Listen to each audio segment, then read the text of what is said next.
Hello students, welcome back. Class 11th physics chapter number 3 के graph वाला part start करने जा रहे हैं हम। इस ग्राफ को मैंने दो पार्ट में स्प्लिट किया है। ठीक है, आज हम 18 मोस्ट इंपॉर्टेंट ग्राफ पढ़ेंगे पोजीशन टाइम ग्राफ के। ठीक है, इसमें ग्राफ्स जो पॉसिबल हैं, जो पॉसिबल नहीं है, हम स्लोप कैसे निकालते हैं, ग्राफ का स्लोप क्या रिप्रेजेंट करता है, हर एक चीज के बारे में हम डिटेल में डिस्कस करेंगे। चलिए, सबसे पहला ग्राफ स्टार्ट करते हैं। And the first graph is, पहला है एट रेस्ट। अगर कोई बॉडी रेस्ट में है तो उसका पोजीशन टाइम ग्राफ कैसे बनेगा। अच्छा, इसको मैंने ऑलरेडी यहां पे एक्स एक्सिस और वाई एक्सिस बना के रखा है। ठीक है, एक तरफ ले लेते हैं हम पोजीशन।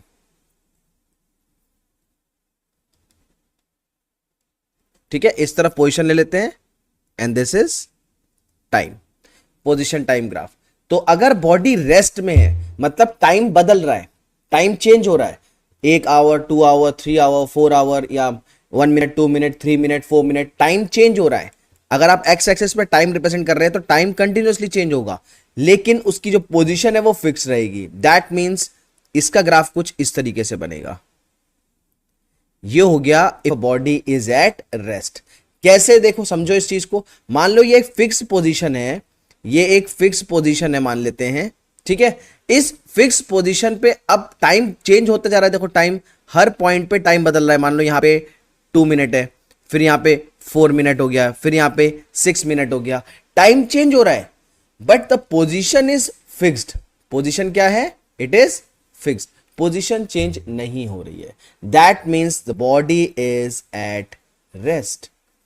इसका क्या मतलब है कि बॉडी रेस्ट पे है। क्लियर है? चलिए, सेकंड हम चलते हैं यूनिफॉर्म मोशन में और उसका स्लोप भी निकालेंगे साथ में। ठीक है, सेकंड जो हमारा ग्राफ है वो है यूनिफॉर्म मोशन का ग्राफ, यूनिफॉर्म मोशन, और इस केस में हम इसका स्लोप भी निकालेंगे। अब देखो, ये फिर से वही ले लो position, this is the position, Y axis तरफ पोजीशन ले लेते हैं और इधर टाइम ले लेते हैं। ठीक है, पोजीशन टाइम ग्राफ। अब यूनिफॉर्म मोशन में एक ग्राफ ड्रॉ करता हूं मैं। देखो आप, इस तरीके से इनिशियली ओरिजिन से ना लेके हम थोड़ा सा एक पर्टिकुलर इनिशियल पोजीशन से ले रहे हैं। क्लियर? ये ग्राफ देखो,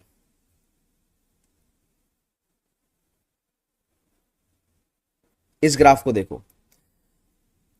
अगर इसकी दो पोजीशन लें, ठीक है, ये ग्राफ यूनिफॉर्म मोशन को रिप्रेजेंट कर रहा है। स्ट्रेट लाइन, हमने क्लास 9th में भी पढ़ा था यूनिफॉर्म मोशन का ग्राफ कैसा होता है। It is always a straight line. लेकिन यहां पे हमें थोड़ा सा डिटेल में जाना है। अब डिटेल में देखो कैसे। यूनिफॉर्म मोशन का ग्राफ, सबसे पहला इसका मतलब है कि एक्सेलरेशन 0 है। यूनिफॉर्म मोशन मतलब एक्सेलरेशन 0 है। ठीक है, अच्छा, इसका स्लोप निकालते हैं। दो पोजीशन ले लेते हैं कोई भी। मान लेते हैं ये वाली जो पोजीशन है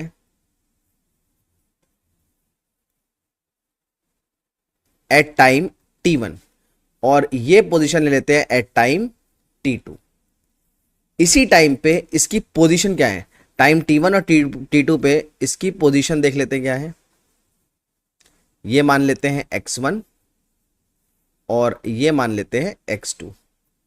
ठीक है, इसको लिख लो,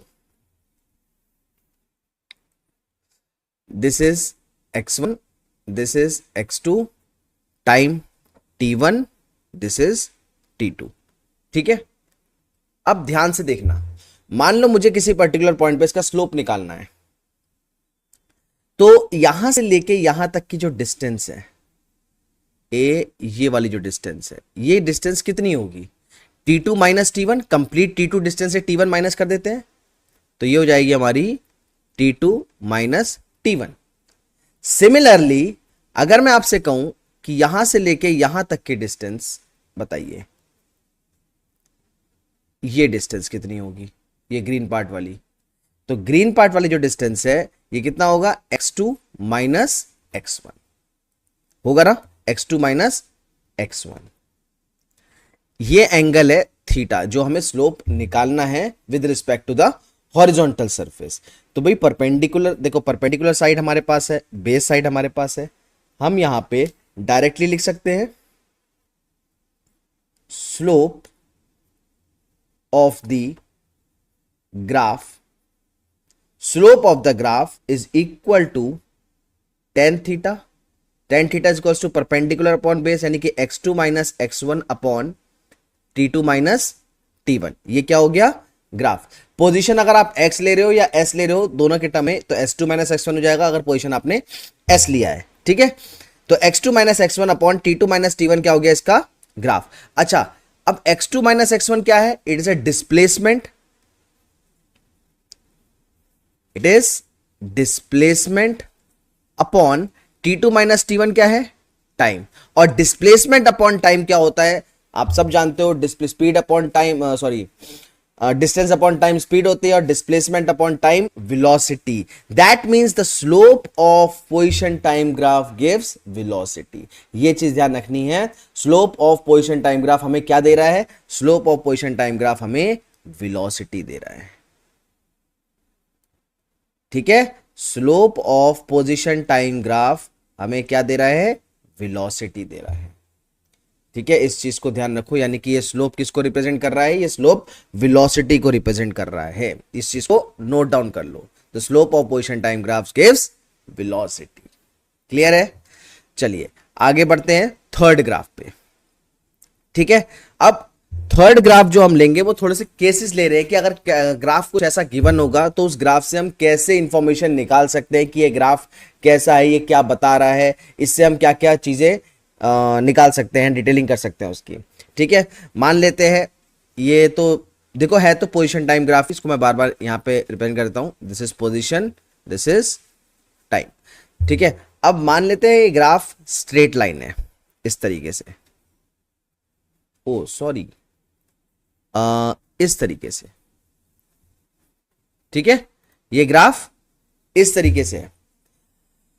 अब इसमें पोजीशन टाइम ग्राफ में स्ट्रेट लाइन हमने बनाया है, ये स्ट्रेट लाइन क्या रिप्रेजेंट कर रहा है? अब ये आपको समझना है, स्ट्रेट लाइन क्या रिप्रेजेंट कर रहा है। देखो, सबसे पहली चीज यूनिफॉर्म मोशन, अभी पीछे पीछे पड़ा है, और दूसरी चीज इसमें आप ये कह सकते हो कि जो ऑब्जेक्ट है, जो ऑब्जेक्ट है, ठीक है, इस केस में ऑब्जेक्ट कहां पे है? ऑब्जेक्ट ओरिजिन पे है, ऑब्जेक्ट इज एट ओरिजिन। ठीक है, यूनिफॉर्म मोशन है, straight line, clear, acceleration zero है, एक्सेलरेशन जीरो है, यूनिफॉर्म मोशन। ठीक है, फोर्थ केस देखो, ये सिंपल वाला पार्ट मैंने फिर से क्यों बनाया है, इसका रीजन है कि अगर मैं इसको एक तरीके से रिप्रेजेंट करूं, यहां पे देखो स्ट्रेट लाइन में, मान लेते हैं ये स्ट्रेट लाइन है, एक गाड़ी ले लेते हैं, एक पोजीशन ले लेते हैं, दिस इज ओरिजिन, ये हमारी गाड़ी है। तो ये जो ग्राफ है ये इसका है कि इसने एक ओरिजिन से स्टार्ट किया है और मूव करना शुरू किया है।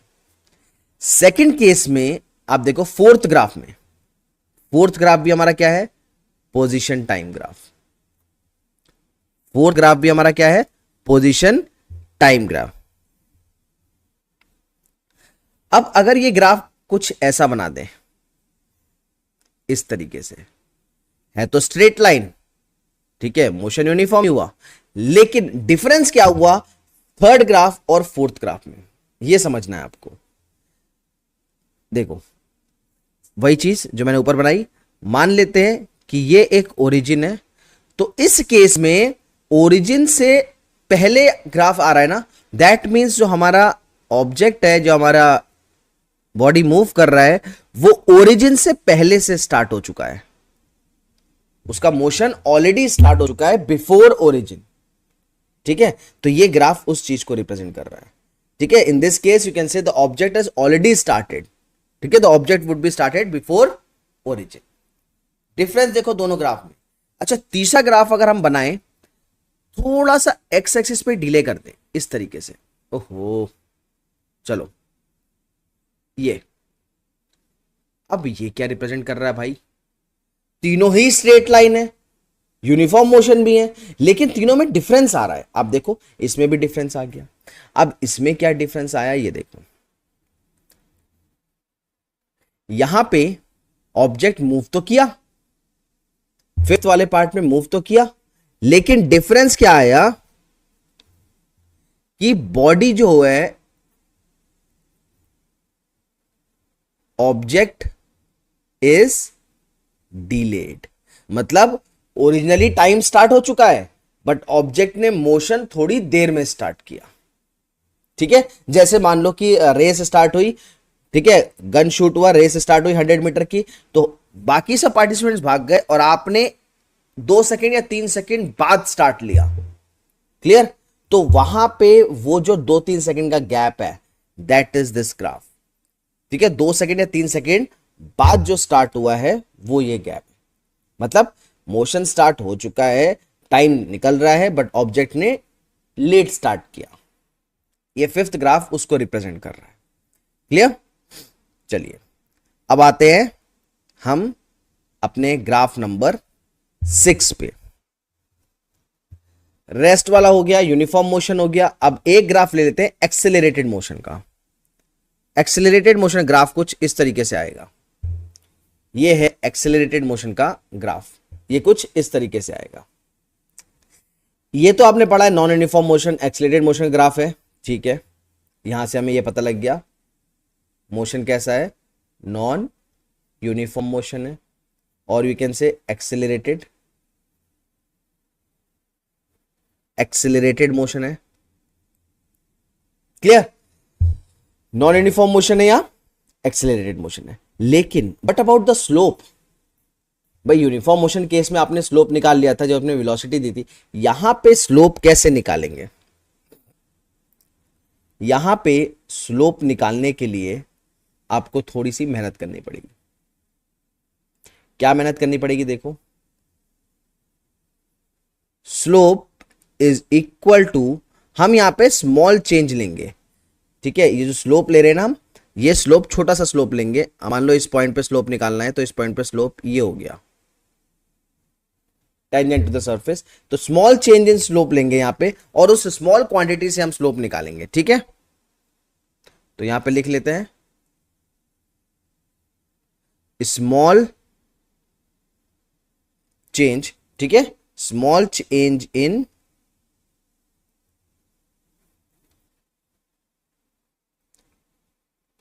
velocity, small change in velocity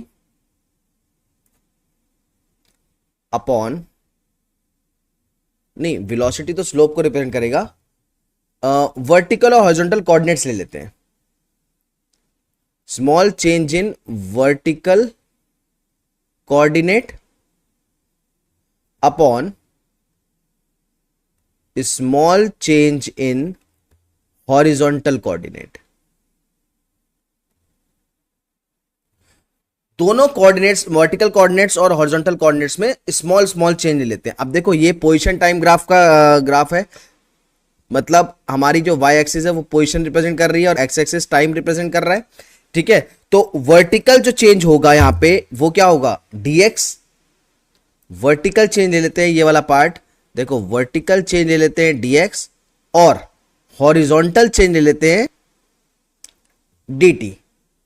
ठीक है, वर्टिकल चेंज ले लेते हैं dx, ये हमारा पार्ट हो गया dx वर्टिकल चेंज, और हॉरिजॉन्टल चेंज ले लेते हैं dt। फिर से रिपीट कर रहा हूं, जिस किसी पर्टिकुलर पॉइंट पे अगर हमें स्लोप निकालना है तो उस स्लोप का टेंजेंट हमने थोड़ा सा बनाया और उसका स्मॉल चेंज ले लिया हॉरिजॉन्टल और वर्टिकल दोनों में।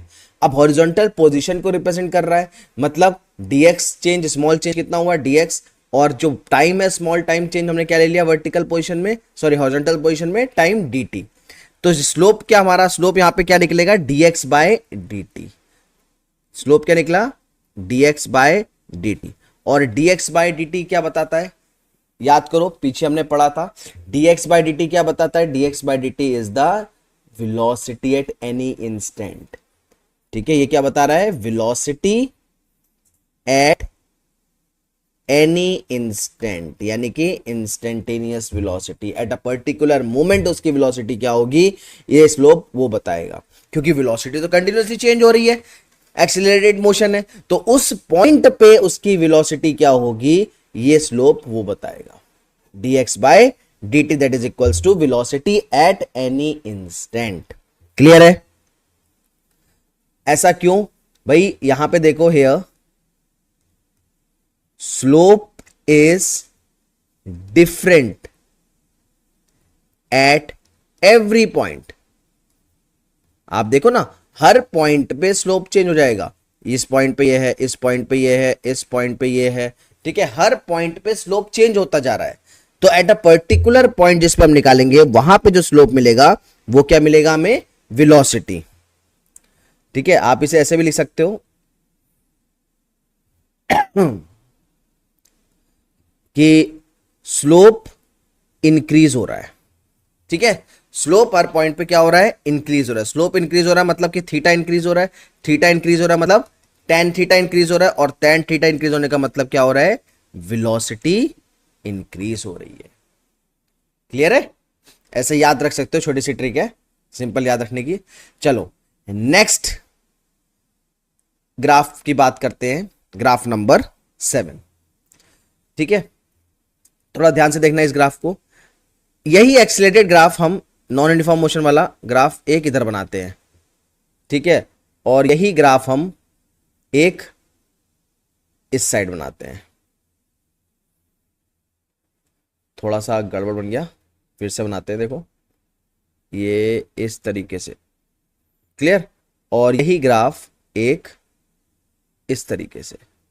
दोनों में डिफरेंस समझना है।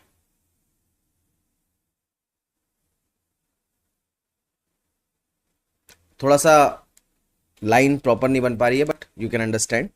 ठीक है, अब दोनों में डिफरेंस क्या है? पहले हम राइट साइड वाले ग्राफ की बात करते हैं। ठीक है, ये ग्राफ है किस चीज का? ग्राफ है हमारा, सॉरी, हाँ, ग्राफ किस चीज का है? ग्राफ है पोजीशन और टाइम ग्राफ। ठीक है, ये हमारा ओरिजिन है, ये भी टाइम एक्सिस है, ये भी टाइम।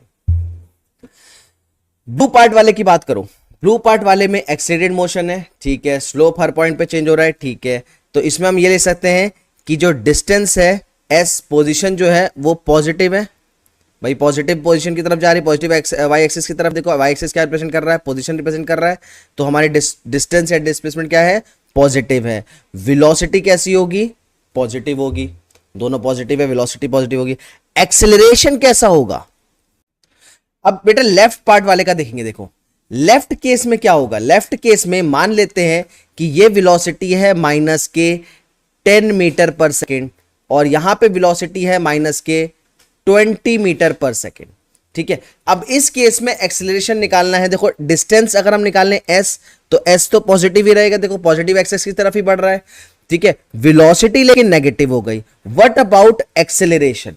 एक्सेलरेशन निकालते हैं। ठीक है ना, एक्सेलरेशन क्या होगा? देखो यहां पे देखो हमने ले लिया इनिशियल वेलोसिटी u कितनी थी? -20 मीटर पर सेकेंड। ठीक है, इनिशियल वेलोसिटी, और v कितना है? -10 मीटर पर सेकेंड। चलिए एक्सेलरेशन टाइम ले लेते हैं 10 सेकेंड का। एक्सेलरेशन होता है v minus you upon T. तो v minus you upon T है, वेलोसिटी v कितना है? -10 -20 u अपॉन 10। तो एक्सेलरेशन कितना निकला? देखो -10 + 20 अपॉन 10। एक्सेलरेशन आ गया +10 अपॉन 10, यानी कि 1 मीटर पर सेकेंड स्क्वायर। 1 मीटर पर सेकेंड स्क्वायर का क्या मतलब है? कि एक्सेलरेशन इज ऑल्सो पॉजिटिव। अब यही दो चीजें नोट करनी थी। एक्सेलरेशन दोनों ही केस में पॉजिटिव आ रहा है। नोट करना ये बात, एक्सेलरेशन दोनों ही केस में पॉजिटिव आ रहा है। इस चीज का क्या मतलब है? Note it down. ठीक है, बहुत इंपॉर्टेंट पॉइंट है इस केस के हिसाब से। इस केस का क्या मतलब है? कि अगर बाउल, जो ये बाउल बन रहा है आपका इस ग्राफ का, bowl of the position time graph अगर कॉनकेव अपवर्ड है, ठीक है, तो एक्सेलरेशन हमेशा पॉजिटिव होगा। ठीक है, ध्यान रखें, अगर if bowl of position time graph is concave upward, if the bowl of position time graph is concave upward, then acceleration is always then acceleration is always positive. ठीक है, ये चीज यहां पे इस ग्राफ को नोट करना है आपने। चलिए बढ़ते हैं ग्राफ नंबर 8 की तरफ। ग्राफ नंबर 8 में फिर से हम वाई एक्सिस पे ले लेते हैं पोजीशन और एक्स एक्सिस पे ले लेते हैं अपना टाइम। ठीक है, और इसका ग्राफ बन रहा है कुछ इस तरीके से। ये ग्राफ बन रहा है कुछ इस तरीके से। ठीक है, यहां पे भी आप देखो कि जो डिस्टेंस है एस वो तो पॉजिटिव ही है, लेकिन अगर हम स्लोप किसी पर्टिकुलर पॉइंट पे स्लोप देखें, जैसे मान लो ये है एक, ये ले लेते हैं, एक इस तरफ ले लेते हैं। ठीक है, मान लो ये 20 था, ये 30 है, ये 40 है, फिर इस पॉइंट पे अगर आप जाएंगे तो ये 50 डिस्टेंस को रिप्रेजेंट कर रहा है, मीटर किलोमीटर कुछ भी ले लो, 20 30 40 50। अब ऐसे केस में आप हॉरिजॉन्टल के रिस्पेक्ट में अगर थीटा देखें, ठीक है, आप हर पॉइंट पे अगर थीटा देखें तो theta is less than 90 degree, और डिक्रीज भी कर रहा है थीटा। देखो याद करो, थीटा जब स्लोप इंक्रीज करता था टेन थीटा इंक्रीज करता था, लेकिन वेलोसिटी इंक्रीज कर रही है। यहां पे थीटा डिक्रीज कर रहा है, हर पॉइंट पे थीटा डिक्रीज कर रहा है, मतलब स्लोप डिक्रीज कर रहा है। स्लोप डिक्रीज कर रहा है, यहां पे हमें पता लग गया स्लोप से कि वेलोसिटी डिक्रीज कर रही है, पहली चीज। ठीक है, वेलोसिटी है कैसी, पॉजिटिव है, कोई दिक्कत नहीं। ठीक है, तो यहां पे हम क्या लिख सकते हैं, स्पीड इज डिक्रीजिंग।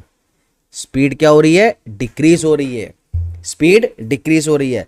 अगर स्पीड डिक्रीज हो रही है, अब अगर आप यहां पे इसका स्लोप निकालोगे तो ये आएगा नेगेटिव, यानी कि सॉरी एक्सेलरेशन नेगेटिव आएगा, स्लोप नहीं, एक्सेलरेशन नेगेटिव आएगा, स्पीड। तो ये केस हो गया हमारा रिटार्डेशन का या डी एक्सेलरेशन का।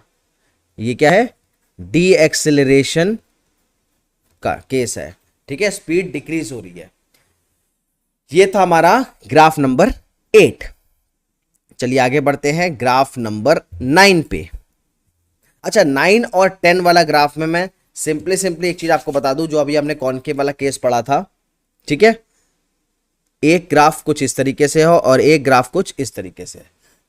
ऐसा कोई ग्राफ आए ना, सिंपल आपको क्या करना है, कॉनकेव अपवर्ड है, सीधे सीधे देखो कॉनकेव अपवर्ड है, किस केस में है, पोजीशन टाइम ग्राफ।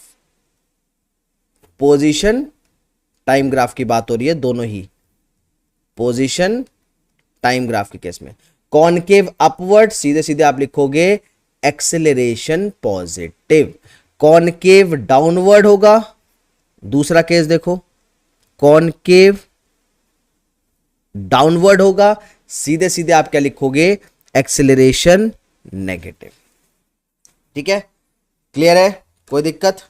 9 और 10 में कॉनकेव अपवर्ड कॉनकेव डाउनवर्ड के बेसिस पे ऐसे ग्राफ याद रखने आपने। ठीक है बेटा, अब हमें कुछ ऐसे ग्राफ भी पढ़ने हैं इनके अलावा जो कि पॉसिबल नहीं होते। देखो मैंने अभी ऑलरेडी ये 2-3 ग्राफ हैं ऐसे, अगर ऐसे आ जाए तो कंडीशन पॉसिबल क्यों नहीं है, इस चीज के बारे में आपको रीजन पता होना चाहिए। ठीक है, जैसे पहला ग्राफ देखो, फर्स्ट ग्राफ देखो आप, स्ट्रेट लाइन। ठीक है, अभी हमने को पहले, इससे पहले जो ग्राफ बनाया था कुछ इस तरीके से ग्राफ पढ़ा था स्ट्रेट लाइन का, और हम स्ट्रेट लाइन के ग्राफ को सीधे सीधे लिख देते हैं कि बॉडी इज एट रेस्ट। लेकिन अगर वही ग्राफ आप देखो, अगर वही ग्राफ पोजीशन टाइम ग्राफ के रिस्पेक्ट में, ठीक है, या डिस्टेंस टाइम ग्राफ, चलो अब यहां एक ही बात है, हम यहां पे डिस्टेंस टाइम ग्राफ ले रहे तो वो ले लेते हैं।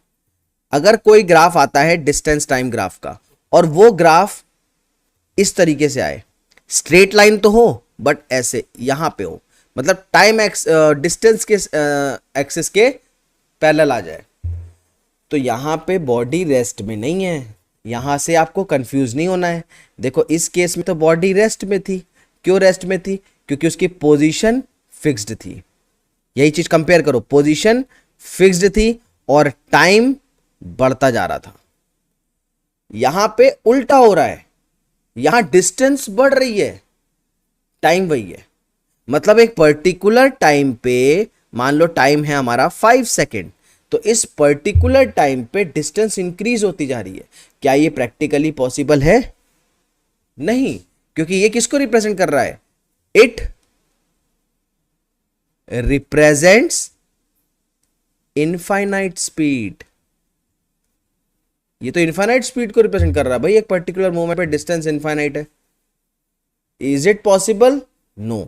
तो हम यहां पे लिखेंगे नॉट पॉसिबल। ठीक है, चलिए ग्राफ नंबर 12 की ओर बढ़ते हैं। ये ग्राफ कुछ इस तरीके से है। अब ये ग्राफ क्या रिप्रेजेंट कर रहा है? देखो, ये है पोजीशन और ये है टाइम। फिर से चलो डिस्टेंस देख लेते हैं, डिस्टेंस टाइम ग्राफ। ठीक है, डिस्टेंस टाइम ग्राफ में ये ग्राफ कुछ रिप्रेजेंट कर रहा है। देखो क्या रिप्रेजेंट कर रहा है, हमारा जो डिस्टेंस है वो डिक्रीज कर रहा है विद रिस्पेक्ट टू टाइम। मतलब टाइम बढ़ रहा है और इसकी डिस्टेंस कम होती जा रही है। अगर बॉडी ट्रेवल कर रही है और टाइम बढ़ रहा है, अब आप कहोगे कि भाई ब्रेक मारा होगा। अगर ब्रेक भी मारा है तो स्पीड कम हो रही है लेकिन डिस्टेंस तो बढ़ रही है। मान लो कि एक ऑब्जेक्ट है, देखो ये ऑब्जेक्ट है, ये मूव कर रहा है। ठीक है, ये अपने हॉरिजॉन्टल सरफेस पे मूव कर रहा है ये ऑब्जेक्ट। क्लियर? अब आप कह रहे हो ब्रेक भी अगर मारते हैं हम तो वेलोसिटी, एक्सेलरेशन हमारा क्या हुआ? नेगेटिव एक्सेलरेशन हुआ, वेलोसिटी कम हो रही है। वेलोसिटी कम हो रही है, रिटार्डेशन का केस है, डी एक्सेलरेट हो रही है बॉडी। लेकिन हर पॉइंट पे डिस्टेंस तो बढ़ती जा रही है। अगर यहां पे आके मान लो, यहां पे आके बॉडी स्टॉप होती है, ठीक है, यहां पे आके बॉडी रुकती है, तो डिस्टेंस तो कवर ही हो रहा है, डिस्टेंस तो इंक्रीज होता जा रहा है। तो डिस्टेंस टाइम के साथ डिक्रीज नहीं हो सकता। ठीक है, तो this is also not possible. Why not possible? क्या लिखोगे आप इसमें? आप इसमें लिखोगे डिस्टेंस कवर्ड। देखो लिख लो इसको, distance covered can not decrease with time. Distance covered हमारा टाइम के साथ डिक्रीज नहीं कर सकता। ठीक है, चलिए बढ़ते हैं ग्राफ नंबर 13 पे। ग्राफ नंबर 13 कुछ इस तरीके से।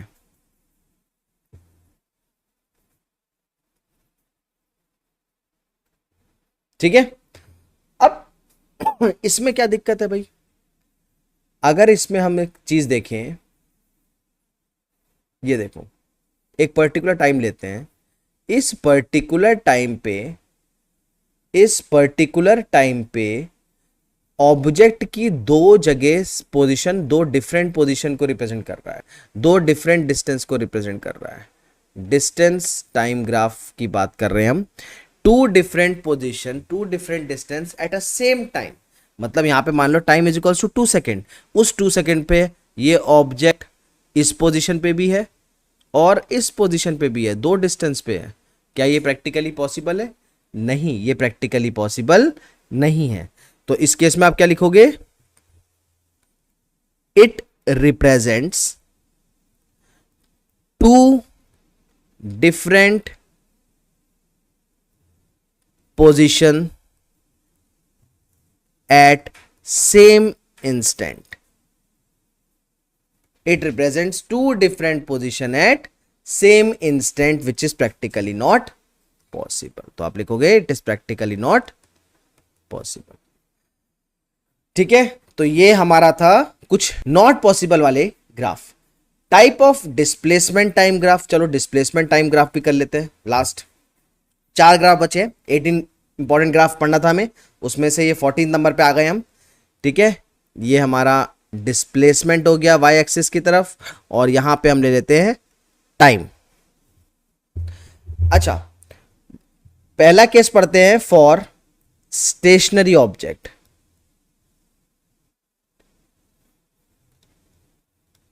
For stationary object, stationary object के लिए डिस्प्लेसमेंट टाइम ग्राफ क्या होता है? स्ट्रेट लाइन, वही रेस्ट वाला केस। ठीक है, इसमें स्लोप कितना है? Zero slope.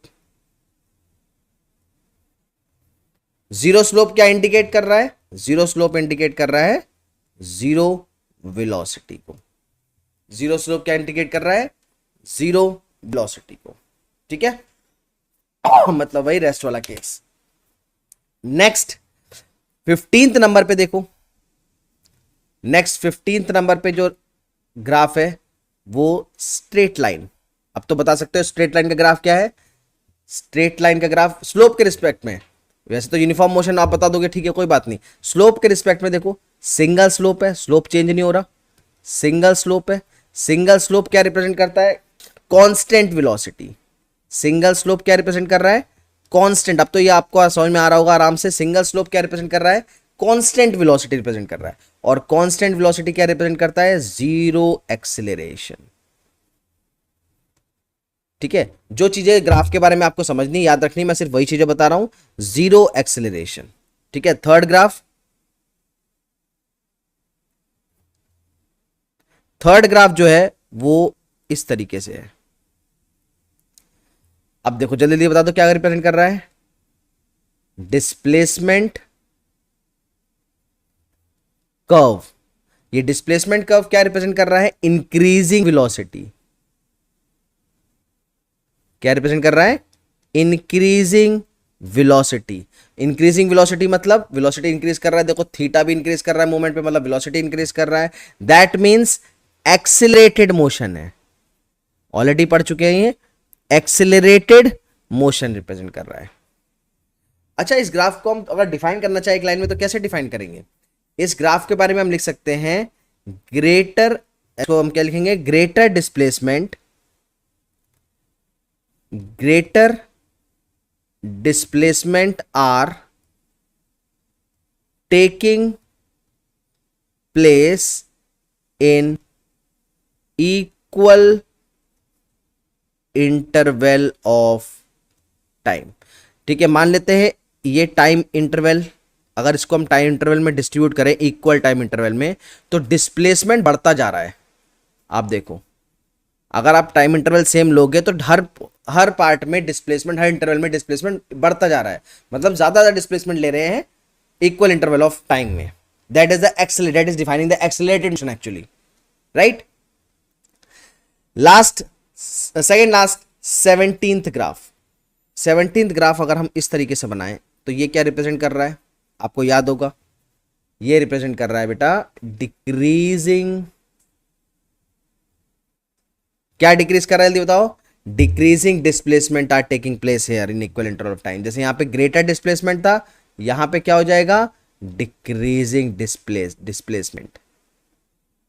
पूरी लाइन बाकी यही है, decreasing displacement are taking place in equal interval of time. इसका मतलब क्या है? इसका मतलब वेलोसिटी डिक्रीज कर रही है, वेलोसिटी इज डिक्रीजिंग। और क्या आप डिफाइन कर सकते हो इस समय वेलोसिटी डिक्रीज हो रही है? इसके अलावा और क्या है?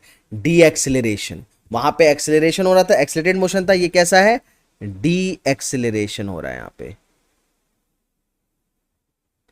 रिटार्डेशन या डी एक्सिलरेशन। ठीक है, पैराबोला अपवर्ड होता है तो इंक्रीजिंग वेलोसिटी, एक्सिलरेटेड होता है, पैराबोला डाउनवर्ड है तो डी एक्सिलरेशन। क्लियर? आप ग्राफ को ऐसे बता भी सकते हो, पैराबोला बेंडिंग डाउनवर्ड। ठीक है, and the last but not the least, very important graph. अगर ग्राफ इस तरीके से बनता है तो इसके बारे में, अब देखो ये थोड़ा सा इंपॉर्टेंट पार्ट है, ये थोड़ा सा एक्सेप्शनल केस भी है लास्ट ग्राफ।